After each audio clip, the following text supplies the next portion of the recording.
super nerdy, super white. I'm super bad. Super bad, yeah. You got soul. No, they don't. Well, in a very dorky, bottom of the barrel, where has a T-shirt with a 20-sided dice type of way, they've got soul. Okay, yeah. But, you know, as nerdy kids go, they're actually pretty cool. Yeah, no, it's true. These kids were us when we were that age. No, these kids were not us. These kids were cooler than I was in high school. Yeah, I was going to say that too. These guys are way cooler than I was in high school. Well, it was about my level. That's because I smoked pot and you guys didn't. But I was a bad nerd. The white guy was the one who smoked pot. Believe that. Yeah, you know, I was lucky to smoke sausage when I was that age. I didn't do nothing, man. I was about as Smoked straight. sausage? Are you trying to tell us something? Okay, no, I ain't. No, I did not smoke sausage. I might suck a dick every now and then, but and that's not true. Okay, no, but That's a good joke.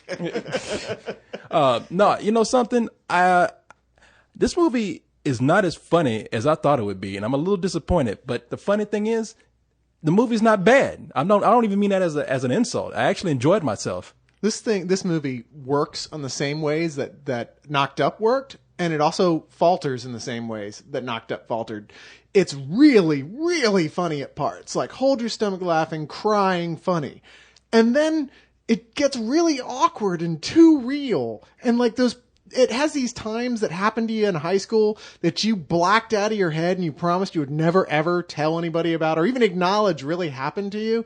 And there it is on the screen, just true and real. And you can't laugh at that, really. Well, that's the thing. It's just like moments in this movie, just like Knocked Up, like you said, that are just painful to watch. And it's one thing to have painful moments in movies, but like these are painful moments that they linger on for too long, where I'm like, all right, I've gone past the pleasure point of watching somebody else suffer. I'm suffering with them. Please, let's cut to the next scene. What's weird is also, like Knocked Up, like half this movie is really feels like they feel like real people. They feel like stuff that could really happen. And the other half is practically science fiction, just so goofy and implausible. But that's the funnier part, actually. Yeah, no, this is a universe gone crazy. This is a universe where the cops really can do anything they want to do and get away with it. Dude, that's the universe we live in right now. Well, for you and me, yeah. but Except they're just a bunch of dorks who just want to party and get away with it on the job. yeah, I mean, you know, cops rolling around drinking and shooting their guns at stop signs. This is and nothing happens to them. Nobody else like gets up and calls the cops on them. Okay, now I will say, like the stuff with them shooting the guns, you know, that's unrealistic. Like every time a cop shoots a gun, he has to file a report. And cops are too lazy to file paperwork. That's the only reason they don't shoot you, because they like, I just don't feel like filling out a form. I got donuts to eat.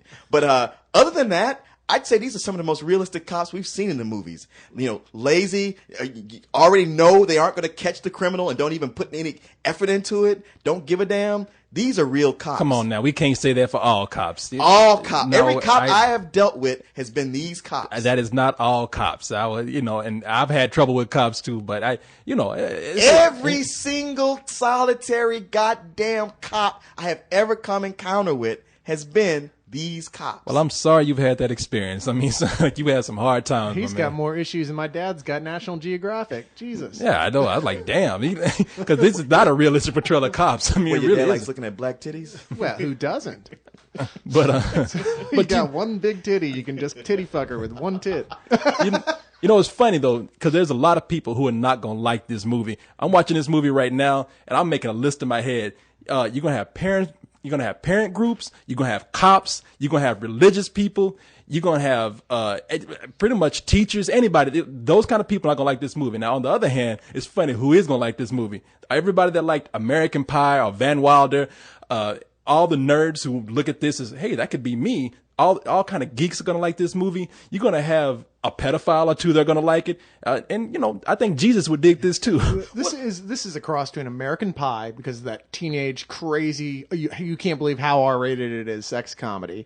Dazed and Confused, because it has very much touches of sort of like Every Time High School, of just like, wow, that really is what it was like. And After Hours by Martin Scorsese, which Yeah. is a classic film about a guy who gets lost in the middle of the city, who just wants to get something done, and he's just stuck amongst crazy people everywhere he goes. Is like he's in his own personal hell, and that's what these kids go through. It's that one night trying to get to the party, Yeah. and everything is fucked up. Well, there's a lot of movies like that. This is one of those movies where it all takes place on one crazy night. And that night happens to be the wildest night anyone could ever have. See, and what's that? So, no, I'm sorry, I didn't mean to step on you. And that's not bad. I actually like movies like that, and it's a lot of fun. I just think that the movie went on a little bit too long. It did, but I think y'all are underestimating. I think y'all are underestimating. Damn it! I think y'all are underestimating this movie because I think people are going to really love it because like we came out of Knocked Up talking about like hey, we liked it, had some issues, and whenever I said that to people, they were like, wait.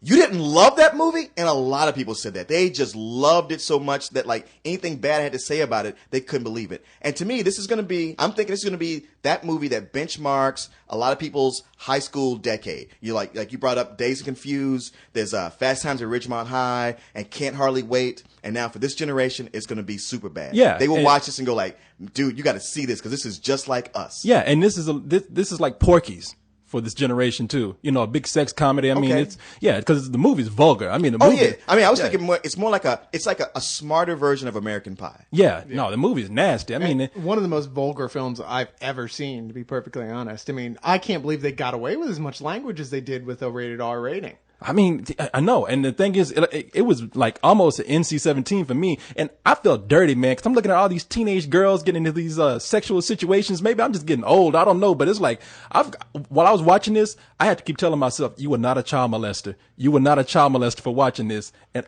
I'm not. Hey, man, it's a dark room. I just popped a boner and didn't worry about it. Well, I tell you that, I gotta wonder though if there's gonna be some new rulings on cartoon cock now, because after the Simpsons movie and this, which has more cartoon cock than you'd see if you owned an anime store, I mean, it's just nonstop, just big, hairy, veining, throbbing cartoon cock in this movie. I know. You would have thought this movie was written by Michael Moorcock. Okay, damn, man, you. He was just giving me crap about I heard that tampons. today in the theater. Yeah, and he gave you all this shit for that. And I'm like, no, man, you're right. The thing that brought it close to me was like, I don't know how the movie got away with this because I didn't think you could show any kind of erect penis in a movie. There's a scene in this movie where this kid talks about penises. I won't say in what context, but there's a lot of cartoon penis in this. Yeah, to say the least. Yeah, Cock. there's more cartoon penis in this movie than there is in this room with us right now. And the thing is like a lot of them are erect. So, it's like, I threshold, like, you can have an erect penis in a movie as long as it's a cartoon. Yeah, it's a drawing. That's okay. Oh, well, in that case, let me zoom. Wait, let me get my magnifying glass. Oh, you son of a bitch. No, and let me tell you something. I meant it when I said that this movie is going to be what would you call it? It's going to be the hero film for nerds. Oh, yeah. Yeah, but like I said, it's like all these teenage sex comedies are all that way. They never have the good teenage sex comedies, with the exception of Animal House, are always about the nerds doing well, like going, having a great night, coming into their own, gaining confidence. They're all about that. The good ones. That's true. Yeah, you're right. You're right. Yeah. The good ones are. And, you root for them. They're the underdog. Hey, we live in America where all we do is root for underdogs, unless it's actual underdog himself. But you root for these underdogs, to get laid and get the girl in, and they satisfy you. Yeah. No, this is going to be the movie that nerds watch, and they're going to hail this movie as great because this is going to be what they can be. And I just want to let y'all know this ain't happening for y'all, okay? If you a nerd like these guys, and chances are in real life you worse, you ain't getting laid. You ain't going to have this kind of night, this kind of adventure. Yeah, especially with like the one character, he keeps touting the virtues of respecting women, and then you'll win their love, and that doesn't happen in real life. Your pimp hand needs to be strong. That's a fantasy. Somebody's parents are making him watch too many Frank Capra films. Is all I can say. At least when you're in high school, anyway. But let's face it, that character, so gay. I mean, Michael Cera already. Wait a minute. What's that character's name? Say it again. Michael Cera is the actor's name. Michael Cera. I'm sorry, that guy. If he's not gay, I will eat Corey's pimp hat. Okay, because this is the And you will be sued if he's not gay. So keep those comments to yourself. Yeah, because he's not talking about the actor himself. Oh no, I'm talking about the actor because the actor is gay enough. The character is so gay he's off the chart. I kept waiting for the big reveal because Okay. they kept throwing it at you. I don't know where the comment about a pimp hat came from. I don't know where the comment about a pimp hat came from. I don't have one, but I'm going to get one so you can eat it because you ain't going to get us sued. What's that actor's said name? pimp Michael hand. Sarah. Okay, I thought you said a pimp hand. No, you said you eat my pimp hat. Yeah. I don't know where that comment. I don't have a pimp hat, but I'm going to get one. Oh, you have a pimp hat. And I'm going to put salt on it. I'm going to let you eat it because you ain't getting me sued by this guy. And then there's Jonah Hill, who is Wait a minute. I'm sorry. I'm going to ask one thing. What's the guy's name? Michael Sarah. Michael Sarah, you all man to me. I don't know nothing about you. You don't. It's him. He ain't got shit, but sue him. As far as I'm concerned, Michael Cera has 2 cocks. Yeah. He is the captain of awkward, though, regardless. Say 2 penises instead. Okay. As far as I'm concerned, Michael Cera has 2 penises. Here. Yours and his. Oh, see. See, I brought that all around. Yeah. You're gonna get us all sued too. Go ahead. Michael Cera is the epitome of the awkward nerd, where there's Jonah Hill, who's the other guy who was in every sort of nerd friend group, who's totally obnoxious, who just has the filthiest mouth imaginable. He's Eric Cartman. He's Eric Cartman. Yeah, he is the Eric Cartman of the group. He is Eric Cartman. He's got a foul mouth. He's fat and chubby, obnoxious as shit. Yep. And yet, If they made if they made a South Park movie, that son of a bitch would be Cartman. he would be Cartman. If they made a absolutely. live action, if they made a live action South Park movie, that son of a bitch would be Cartman. I'm sorry. Go ahead. You're damn right he would. He's perfect for the role with the Jufro and everything. It's got the Jufro and everything. Hey, the Jufro, man. What's going Well, on? I guess he'd be a mixture of Kyle and Cartman. Yeah. Cartman's not Jewish. I tell you, He's that- far from Jewish. Yeah, Hey, exactly. Hitler was Jewish. So. Nah, the movie had the Jufro. That it gives points for that. I love a Jufro. I love a good Jufro. Especially when it's bouncing up and down in your lap. Oh, he's certainly left enough of his potential descendants in them. Hey, chicks got the Jufro too. Anyway, go on. The girl drops his Yeah, pants. you you gotta need go a dig up Phoebe Snow. The girl drops her pants, and you got to use a machete to clear a path. Do you have something to say? He's like, I forgot what it was. And then there's McLovin.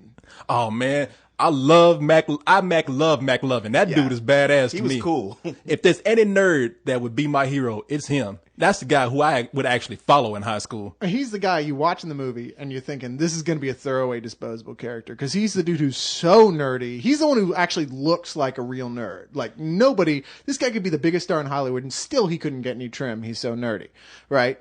No, he turns into the biggest stud of all time in this movie, and he's awesome. Oh, McLovin's badass, man. I want the miniature of him to put on my headboard on either side. I can worship him as my totem. And it suddenly got really gay. In the Yeah, you're gonna put him on the head or something. Oh, Hey, come on, man. This is like the most homophobic episode we've ever done. I don't know. I'd say the most homoerotic. Jesus. what? It's funny how in this one episode we have to make the clarification that we're not homophobic, but we're also not gay. Damn. Damn, we sound like Adam Sandler all of a sudden. No. It's No. just the way you can tag your best friend when you're doing a movie review and it doesn't mean anything. But yeah. I did like the movie, man. I enjoyed it. I'm going to say matinee, but it's only because, like I said, the movie was too long. But I laughed hard at really a lot of parts in this movie. Despite certain flaws in this, which I agree with you, it is too long and there's some parts that are too awkward, but it is worth full price to me because I haven't laughed that loud in a while. I gotta agree with you 100%. Flaws or whatever. It's really funny and it's something kind of fresh and it has several moments of being really genuine, which is something that's just been missing in most movies, especially this summer. This was one of the first movies of the summer that's been genuine. I say full price. You know what? And I'm not doing this. I don't change my opinion because of y'all, but I'm just thinking about the audience now and people who go see it. They will enjoy it. Yes. I mean, because I don't think. I'm just thinking right now, if anybody paid full price for this, would they really be disappointed? Because I'm not disappointed. I said, Right. man. Even you, if you paid full price, you might come out saying like, "Hey, it wasn't my favorite movie, but I don't feel ripped off." I actually had a good time. Yeah, I'm changing on the full price. I mean, whatever. I don't There want to you be a stickler here. I was going to say one thing. What? About the McLovin character? In about 3 months, we are going to be so effing sick of people go, "I am McLovin." Damn, I remember. I've heard You're right. 5 people already said I signed up on MySpace as McLovin. I'm like, yeah, and you have 50,000 other motherfuckers out there, you dumb bastard. You know, you are not McLovin. I know, You- you're like, stay original. yeah, you More like McRib. That's a good one, McLovin, McRib for your pleasure. Nah, They're available for a limited time at McDonald's. And you near got on me about the bad puns. that ain't a pun. That's true.